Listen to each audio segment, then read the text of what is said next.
శ్రీరామనవమి సందర్భంగా సీతారాముల వారి కళ్యాణం భువనగిరి మండల తాజ్పూర్ గ్రామ ఉప సర్పంచ్ రేకల సంతోష శ్రీనివాస్ మరియు వరిగంటి ఊర్మిళ శ్రీనివాస్ గౌడ్ ఆధ్వర్యంలో శ్రీ సీతారాముల వారికి తలంబరాలతో సీతారాముల వారి దివ్య కళ్యాణాన్ని ఘనంగా జరిపించారు.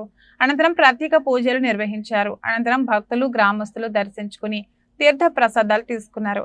ఈ కార్యక్రమంలో గ్రామ సర్పంచ్ బొమ్మరపు సురేష్ మరియు మాజీ సర్పంచ్ వరిగంటి నాగయ్య, వార్డు సభ్యులు గంజి సందీప్, రాంపల్లి అరుణ్ కుమార్, వరిగంటి బాలయ్య, ఓరిగంటి వెంకటేష్, బీట్కూరి రాములు, బీట్కూరి లక్ష్మణ్, బీట్కూరి రమేష్, రేకల నరసింహ, దేవునూరి భాస్కర్, రాంపల్లి అనిల్, బిట్కూరి భిక్షపతి, వరిగంటి హరికృష్ణ, ఓరిగంటి ప్రవీణ్, గ్రామ పెద్దలు, గ్రామ ప్రజలు, మహిళలు అధిక సంఖ్యలో పాల్గొనడం జరిగింది. రాముల వారిని ప్రతి ఒక్కరూ దర్శించుకోవడం జరిగింది.